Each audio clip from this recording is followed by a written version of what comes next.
Bienvenidos a Nacentis Podcast, Hablemos de Fertilidad. Un espacio para conversar sobre el viaje hacia la maternidad y la paternidad. Encontrá todos los episodios en nuestras plataformas. Para más información, visita nacentis.com. ¿Comenzamos? Parece ciencia ficción, pero hoy es posible tomar una muestra de sangre a los futuros papás o a los donantes de óvulos y de semen para saber si tienen errores genéticos que pueden ser transmitidos a los embriones y, por lo tanto, si después nace un bebé, a ese bebé. En otras palabras, existe un estudio genético para cada etapa del embarazo. Incluso podríamos decir que la genética cada vez nos da más certeza, nos da lo que se llama más precisión en todos los tratamientos que hacemos de medicina reproductiva. Así como se le puede sacar sangre a los adultos para estudiar esas fallas genéticas que casi todos tenemos, aunque pueden no afectar a nuestra vida diaria. También se le puede sacar un grupito de células, es decir, si fuese un arbolito o una plantita, un grupito de hojitas, y estudiar genéticamente ese embrión. Esto nos ha llevado a grandes avances en la fertilidad, en la medicina reproductiva, en las posibilidades de tener un bebé. Y a pesar de eso, todavía hay muchísima desinformación. Por eso nos pareció muy oportuno hablar de esto en el día de hoy con la doctora Teresa Niegas. La doctora Teresa Niegas es especialista en fertilidad, compañera y colega desde hace años y es un referente en genética reproductiva en nuestra institución, en nuestra provincia y en nuestro país. Soy César Sánchez Sarmiento, director médico de Nacentis y bueno, hoy Teresa, un placer comenzar esta mañana de sábado, les cuento. Estamos grabando esto una mañana de sábado fresca, en el otoño de Córdoba. Y bueno, quiero decir que hola, Tere, buen día. Hola, César, gracias. Gracias por mi presentación, no digamos tampoco tantos años porque ahí me vas a delatar. De 3 años, 3 más, ¿verdad? Ahora, esto de la genética que para nosotros ya se ha hecho simple desde nuestro punto de vista, como especialistas, ¿no? Todos los médicos presentes tenemos una maestría en genética reproductiva hecha en la Universidad de Valencia, como bien sabes. Ahora, ¿cómo aplicarías o cómo describirías la utilización de la genética en el inicio de un tratamiento de fertilidad?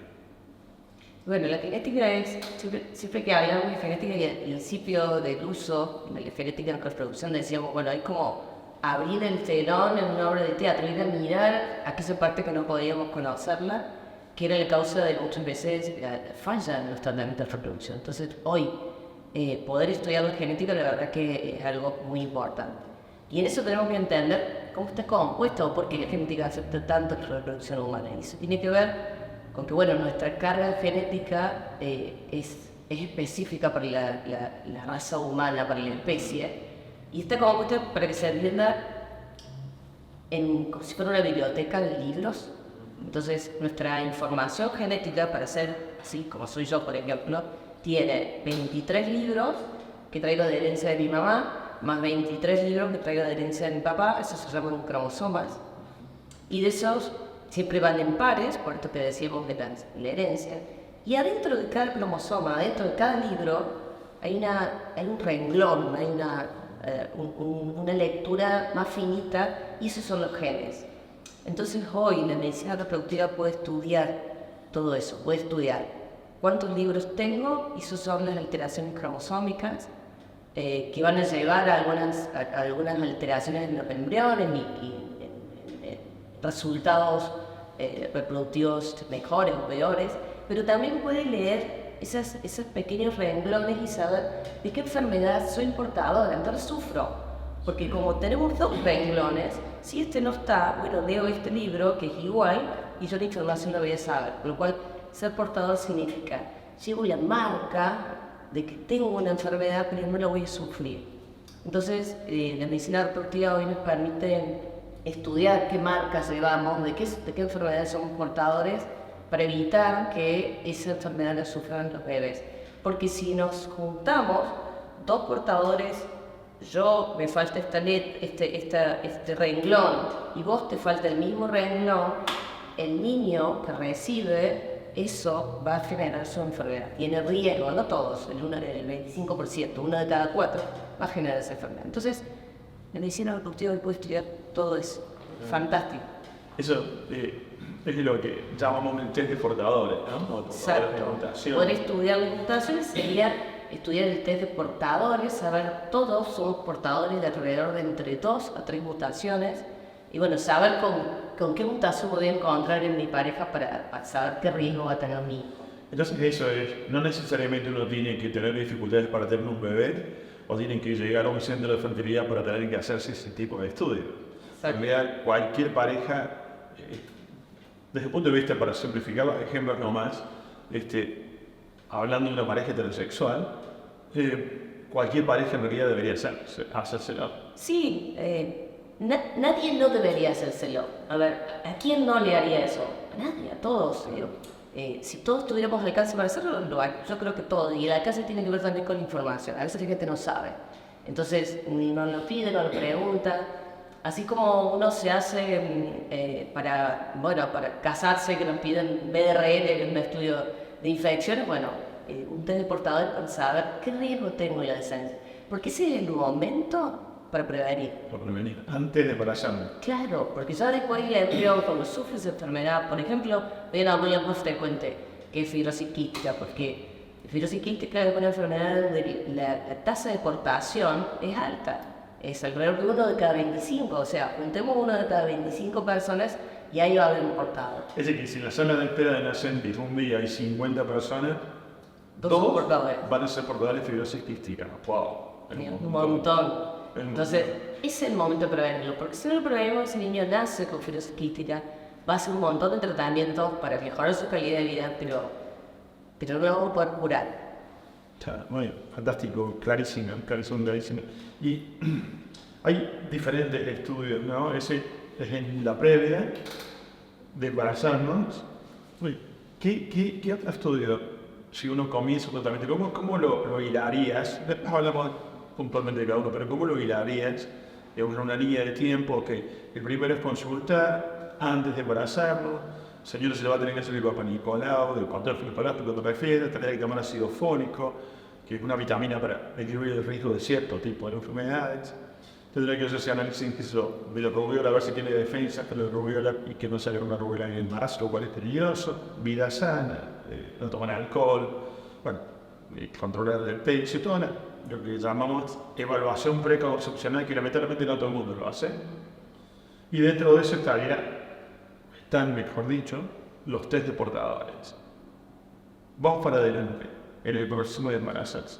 Sí, es como que esto lo hacemos previo. Bueno, después entramos en todos nuestros diagnósticos de fertilidad y si el paciente tiene que hacer, esa pareja o esa persona sola tiene que hacer un tratamiento de reproducción, nosotros podemos además hacer estos estudios genéticos en el embrión.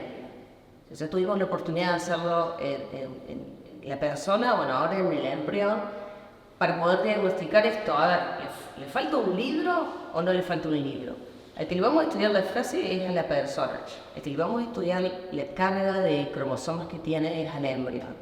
Y ese estudio lo que hace es formar embriones en reproducción asistida en el laboratorio y esos embrioncitos los dejamos evolucionar y ahí podemos, en un embrión que se llama un estadio blastocito, en un estadio avanzado, que ¿por qué lo hacemos ahí? Porque ahí nos permite diferenciar qué parte va a ser la placenta y qué parte va a ser el bebé. Y por lo tanto, tomamos de ahí unas poquitas células de la zona de la placenta y las estudiamos genéticamente de pe a pa. Lo hacemos con un estudio muy vanguardia que se llama secuenciación. Y nosotros acá en Nacentis nos mandamos a Estados Unidos a estudiar porque no tenemos esa tecnología acá disponible, con lo cual esos estudios, entre que van y vienen, son bastante ágiles, está muy aceitado esa logística. No hay en el país esa tecnología a ese nivel. Y a ese nivel de secuenciación masiva no, por eso tenemos que derivar esos centros, que de hecho en el mundo hay pocos de esas empresas que hacen estos estudios porque no tiene sentido tener muchos secuenciadores. Entonces nosotros estamos derivando a donde también deriva todo el mundo. O sea, que el laboratorio que nosotros derivamos son laboratorios de biología molecular. Tiene creo que 12 o 13 laboratorios desparramados del mundo, en una multinacional de laboratorios. Todo lo que son los estudios, este tipo de estudios que estás comentando, que se llaman PGTA o FGT, para Latinoamérica, excepto México y Brasil, lo hacen en un laboratorio que queda en la Florida, en Estados Unidos. Para Estados Unidos solamente tiene un laboratorio en New Jersey. Por ejemplo, en los países árabes tienen 3 laboratorios, para todos los países árabes. En España tienen un laboratorio para gran parte de Europa. Es como decir, si no tiene sentido, porque es tan grande la inversión, es tan grande o tan importante y tan grosso todo lo que hacen, que necesitan mucho volumen de muestras, es decir, de células. Entonces lo tienen que buscar en diferentes lugares del mundo. No tiene sentido poner un laboratorio en cada ciudad. Tal cual, y ahí me contabas vos lo de que hay muchos laboratorios en países árabes. Me da el pie para contarte que cuando estudiamos la genética del embrión podemos saber todos los cromosomas, los 23 pares. Sabemos que hay 22 pares que van a dar información general y el último es el par sexual. Ese par sexual, como saber si es mujer, si es varón, X mujer, X varón, varón. Y nosotros no seleccionamos por sexo. A ver, la selección se busca saber que esté la carga genética completa, que no haya un cromosoma de más ni que haya un cromosoma de menos, porque cuando hay un cromosoma de más, la mayoría de las veces se producen abortos.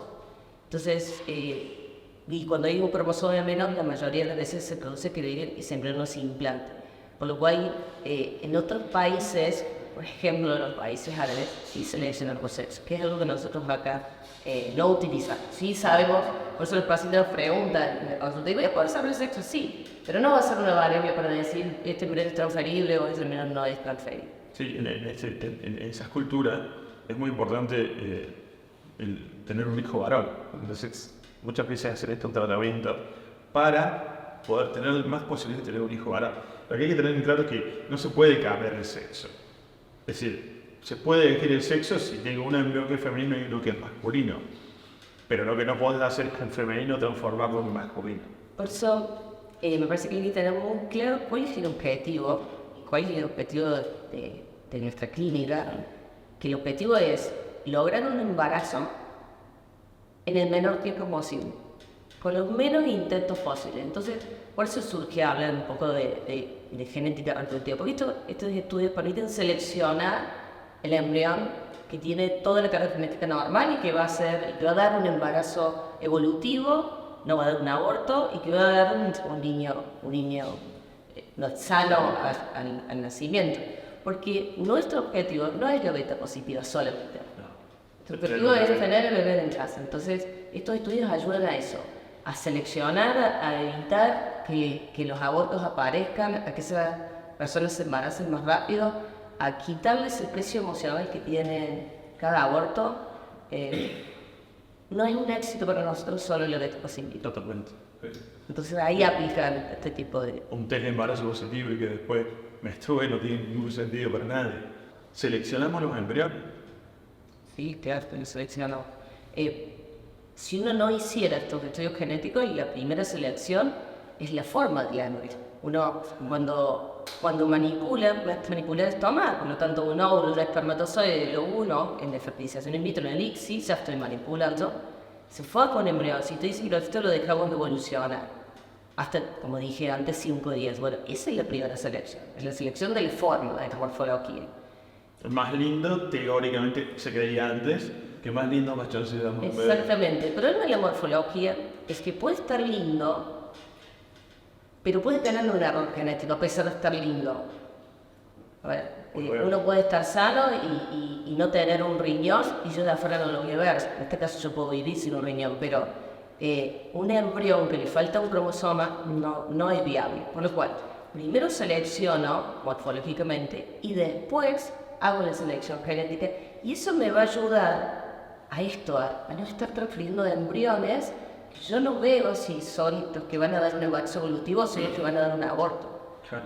Entonces, y eso acorta muchísimo el tiempo. Y por otro lado, tengo que saber que el dolor. Y el dolor y el costo emocional que a veces se pone sobre la mesa y que digo que me parece uno de los más altos que tiene que pagar. No solo la mujer, sino el varón y la pareja que acompaña.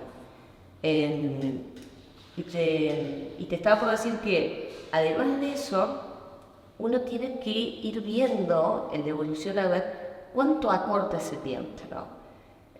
Nosotros sabemos que a medida que avanza la edad de la mujer, esto lo hablamos siempre, yo creo que la gente ya debe estar un poco cansada de que le digamos siempre lo mismo, pero...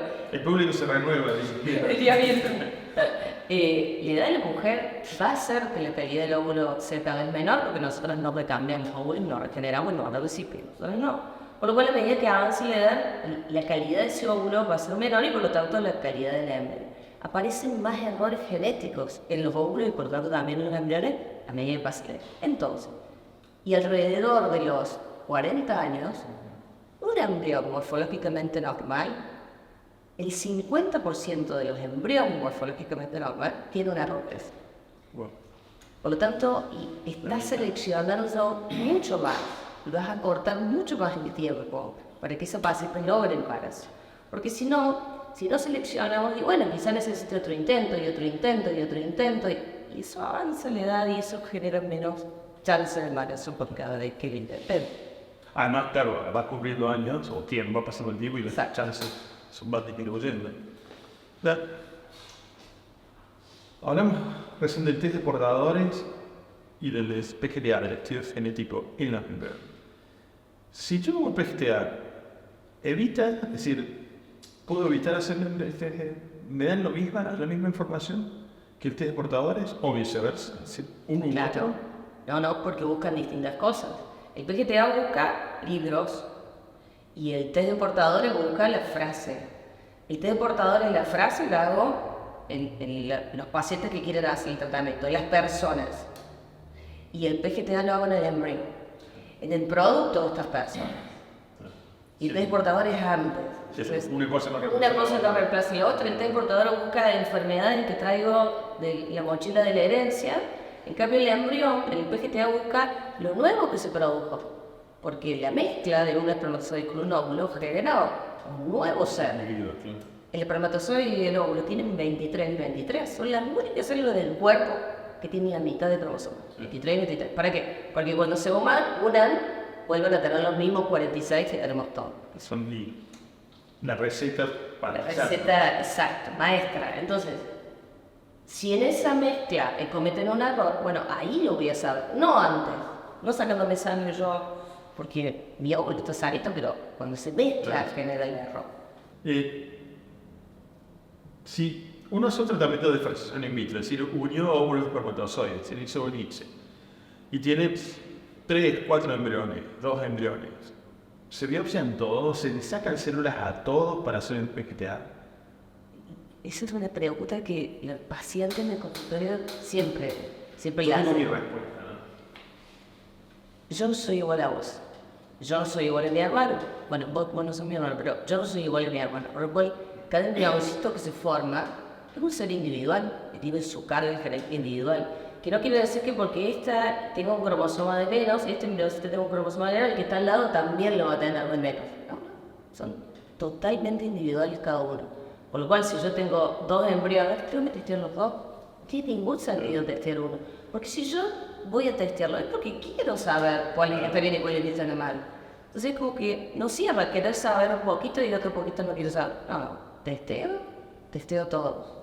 La otra pregunta que es común escuchado en el consultorio es, ¿y si tengo uno solo, vale la pena? ¿Cuánto no vale la pena? Yo siempre contesto, bueno, claro, vos lo ves desde un punto de vista más femenino, o digamos, cuanto estructura mental femenina y científica, yo no la estructura masculina y científica, digo, si yo fuese mujer, quiero que el embrión que me pongan sea normal. No importa si tenía 10 o el que me pongan sea normal. Estamos diciendo a mí, el hermano es forma. Pero sí, coincido 100% de que siempre es mejor, desde todo punto de vista, estudiar todo lo que tenga, todo lo que pueda, 1 o 4, no importa. Ahora, cuando vuelve 2 o 3 semanas después de que se hizo la biopsia es sacar un grupito de 0, 7, 8, 10 células de ese embrión que puede tener hasta 200 células a esa altura más o menos. Tengan en cuenta que un embrión es como si fuese, es una pelotita podríamos explicarlo de una manera que puede parecer respetuosa, pero es gráfica, es como una pelotita de fútbol, que mide la décima parte de un milímetro y adentro tiene entre 120 y 200 pelotitas de tenis. Lo que se hace, se sacan 7 o 8 pelotitas de tenis que se ponen en una capsulita y eso se manda a estudiar. Es lo que viaja a Estados Unidos y el embrión queda congelado, criopreservado, vitrificado. Son sinónimos a quien nace antes. Esperamos 2 o 3 semanas y ya nos llega el resultado de esa biopsia. Es como si fuese una biopsia neuronal. Hay que esperar y que llegue el resultado. ¿Qué pasa si a alguno de mis embriones se le detecta algún problema genético? ¿Qué hacen? ¿Qué hago? ¿Qué hacemos con esto? Dolor. ¿Alguno? Y la pregunta siguiente va a ser, ¿o a todos? Y ahí, bueno, nos sentamos a charlar con los pacientes y tenemos que saber que hay nuestros resultados para seleccionar. A ver, los embriones que vengan con su carga genética normal serán los elegidos para transferir. Y ahí me parece que es un resultado que todos esperan con alegría. El resultado difícil es cuando vienen todos los embriones alterados. Mandé a estudiar 2 embriones, lo que logró formar 2 embriones y vienen los 2 alterados. Bueno, y ahí hay como una doble cara. Un poco la tristeza de saber que no voy a poder transferir y la alegría de saber qué me está pasando, porque en realidad es un diagnóstico. Es un diagnóstico preimplantacional, antes también del implante. Y ahí voy a saber por qué me está pasando esto, por qué estoy haciendo esto, por qué llegué a hacer un ICSI. Al margen de ahorrarse la posibilidad de un aborto, de una alegría, porque me dio el análisis de embarazo positivo, una semana de demora de ecografía, la tristeza, más la pérdida de tiempo, más y además, también te permite poder tomar decisiones a futuro con más sustento, con más peso, con más herramientas para saber, bueno, yo ya intenté con lo mío. Esto me mostró, se forman embriones alterados, bueno, entonces tengo que o cambiar o volver a intentarlo, bueno, eso ya tiene que ver con cada caso particular del paciente, ¿no? Pero creo que nos ayuda mucho a tener solidez en también qué vamos a hacer hacia adelante. Para mí cualquier resultado tiene su lado positivo siempre. ¿Qué pasa si uno de mis embriones o de los embriones se detecta que tiene algún problema genético? ¿Qué hacemos? Te voy a dar un ejemplo. Hay algunos embriones que tienen no un problema, sino cambios en sus cromosomas, que se sabe que si se nace un bebé que van a nacer con síndrome de Down, con síndrome de Turner, con síndrome de Klinefelter, el más conocido por la gente del síndrome de Down, y que son embriones que no pueden dar un bebé, que puede vivir años y años tras ser virgen. Y también tenemos otros embriones que no llegan, no tienen esa posibilidad. ¿Qué se hace en esas circunstancias? En esas circunstancias, por supuesto que los que tienen la potestad para decidir qué hacer con sus embriones, no solo con estos 3 ejemplos que mencionaste, que son los ejemplos que generan alguna controversia porque son los que tienen potencial de vivir, sino con todos los otros también. A ver, los pacientes tienen potestad para decir yo lo quiero transferir y por supuesto es respetable y lo vamos a hacer. Ahora, en este cambio cromosómico tan frecuente, que está de hecho relacionado con el avance de la edad maternal, que es el síndrome de Down, este cromosoma extra en el 21, los pacientes pueden decidir transferir, y nosotros los vamos a respetar, por supuesto lo vamos a transferir. Ahora, si ese cromosoma extra está en el FAR1, que es un par que tiene mucha carga genética, mucha información genética, claramente va a llegar a un aborto.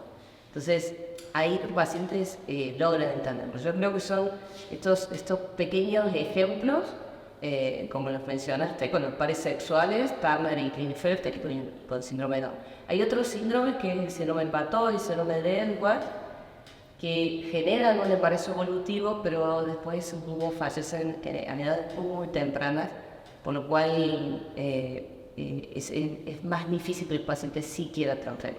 Pero en el caso del síndrome de Down, nosotros aceptamos, por supuesto, que los pacientes nos piden, le explicamos y lo compartimos también, como de acuerdo, sí existe ningún problema. En mi experiencia, explicando esto, quería transferir, nadie quería transferir. ¿sabes? Porque se sabe que muchos, no todos, bebés o chiquitos con síndrome de Down de alguna manera sufren porque no sabes si tienen, algunos no, pero otros nacen con problemas cardíacos, por ejemplo, entonces pasan por operaciones, pasan por... Yo siempre digo que la vida de la familia que tiene un hijo con síndrome de Down es otra vida, diferente a quienes no tenemos un hijo con síndrome de Down, y que en muchos casos va a estar más feliz, ¿no? O puede llegar a ser tanto más feliz. Pero una cosa es por el que vino, y otra cosa es porque yo voy a buscar. Sé que si mi hijo, es decir, que tengo un embrión que se implanta y nace, puede llegar a sufrir por diferentes motivos. En el caso de un bebé con síndrome de Down, decir que tiene un problema cardíaco, por ejemplo. En el caso de una nena con síndrome de Turner que le cueste o no puede tener hijos en el futuro, tenga que tomar hormonas durante años. Lo sé desde antes. Entonces, la mayoría se sienten, o en mi experiencia ha sido siempre así, como egoístas, de decir, si traigo a este hijo al mundo, sé que lo voy a traer a sufrir, y no quieren. No sé si... El consultorio con los pacientes, yo particularmente con ellos hago un ejercicio de decir, bueno, lo planteamos antes de hacerlo. Entonces decimos, bueno, perfecto, vamos a hacer PGTA, vamos a ver la carga genética de los embriones. ¿Y qué hacemos si viene un cambio cromosómico que sabemos que va a traer algunos problemas, pero que es viable, que es compatible con la vida, que van a hacer y que van a vivir? ¿Qué hacemos? Entonces ellos ya empiezan a pensar, ¿qué voy a hacer si me da una trisomía 21? Y si no me da, si me da esto, y ya lo tienen pensado. Entonces dicen, sí, vamos. Entonces es mucho más fácil el análisis de esa situación cuando uno todavía no le tiene que decidir realmente, cuando uno lo está proyectando. Entonces uno ya sabe, bueno, a ver, porque si no uno empieza a plantearse, bueno, eso, si no, ¿para qué lo hago? Si lo que quiero ver, después no voy a tomar, digamos, cartas sobre eso. Yo creo que es mucho más amplio porque no solo detecta este tipo de cambios cromosómicos que son viables, sino en todos los otros que hemos mencionado. Es como la vida, ¿no? Totalmente, pero el ejercicio de planteárselo antes me parece que los ayuda muchísimo y que es algo que uno hace en el día a día. Bueno, ¿qué hago? ¿Y qué hago si voy y no sale? Juego una final, ¿qué hago si pierdo? Cada vez también, ¿no? Plantearlo desde antes. Entonces al paciente, cuando le toque, se van a saber con claridad, porque ya lo pensaron antes, sin toda la emocionalidad de que es el único embrión que tiene, ¿qué hace? Igual no es una decisión fácil. No, sin duda, sí. Sin duda. Pero sí, obviamente sí, como plantear vos, si lo van procesando desde antes de hacerlo, termina siendo más sólida la decisión. Sí, totalmente. Y resulta que hicimos las primeras consultas, hicimos el test de portadores, ambos, que me aporta los óvulos, que le aporta los espermatozoides.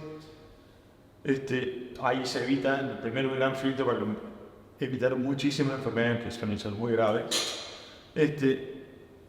Lo evitamos, es decir, se hace la fracción in vitro, se estudia el embrión, estudiamos 3 embriones, hay 2 que no son normal, que cambios cromosómicos que van a llevar a un aborto, por ejemplo, o a que no implanten, pero uno que es cromosómicamente normal. Entonces lo tenemos que poner en el... ¿Cómo preparamos? ¿Cómo se puede preparar ese útero? Desde el punto de vista general, cortito, pero puntualmente desde el punto de vista genético. El útero lo preparamos buscando, nuestro objetivo es buscar la ventana de implantación. La ventana de implantación es un momentito de 48 horas, o máximo 24 o 48 horas, que tiene el endometrio, que es el mejor momento donde tiene los brazos abiertos para que entre el embrión y el implante, lo abrace y se lo quede. Esa ventana de implantación podemos detectarla de nuevo mayo. De manera convencional, como lo hacemos desde hace muchos años, que es testeando con preparación hormonal, con análisis de sangre que hacemos, con estudios ecográficos que vamos viendo el tamaño, el grosor del endometrio, etc. Y nos dice, bueno, hasta acá está perfecto, y le ponemos una fecha de transfer y transferimos. Bueno, sabemos que hay un 30% de pacientes, de todas esas que yo busco la ventana de implantación con este método, que es laboratorio IECO, hay un 30% de pacientes que tienen corrida la ventana de implantación de ese momento que yo creía que estaba en su ventana. ¿Cómo detectamos ese 30? Que es un problema. Porque yo creía que estaba todo bien, transferí un embrión normal genéticamente y sin embargo no me embarazé. Bueno, ese 30 es el que podemos detectar con un estudio genético que hacemos haciendo una biopsia en el endometrio. O sea, lo preparamos, decidimos, este va a ser el día, pero voy y testeo. Hago una biopsia de endometrio y me fijo que el endometrio cuando abre su ventana de implantación libera un montón de moléculas y de factores genéticos que los vamos a poder ver en esos estudios. Entonces, de esa manera, este certificado también está en ventana de implantación. La ventana de implantación puede estar corrida 12 horas o puede estar previa también 12 horas. Entonces, de esa manera nosotros vamos a transferir el embrión a esta persona de manera personalizada. Como tiene la ventana de implantación María Teresa Nieves, y no el global. Estas son todas, porque si no, entonces diríamos, bueno, entonces no sirve lo otro. No, ya lo hemos estudiado en el mundo, es solo un 30%. Lo que pasa es que cuando tenemos el paciente delante, yo voy a hablar con PGTA, no sabremos si este paciente va a estar en el 70 o en el 30. Entonces, vuelvo a decir, hay que ofrecerlo. ¿Quién no lo haría? Bueno, dos preguntas, incluso para terminar mi ISTP. ¿Me puede hacer un tratamiento de fertilidad asistida sin hacer estudio genético? Sí. ¿A quién se le recomienda hacer estudio genético? ¿A quién no le recomiendas hacer un estudio genético? A nadie. Son todas herramientas para tener más chances de tener tu bebé de una manera más rápida y más sana.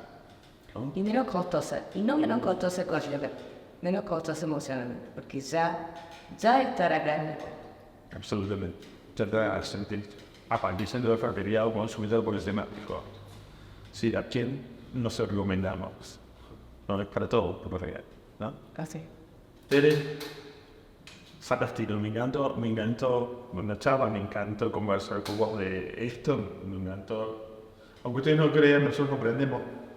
Y aprendemos cada uno del otro, y en la charla previa de esta grabación y de esta charla aprendí 3 o 4 cosas que ya se las canté antes, se les cuento, y eso nos sirve a todos para ir llenando, ¿no? Y creciendo. Bueno, es una buena manera de empezar un sábado de otoño fresco de mañana. Así que, Tere, buen fin de, muchísimas gracias. ¿Verdad? Gracias a vos por invitarnos. Chau. Chao. Adiós.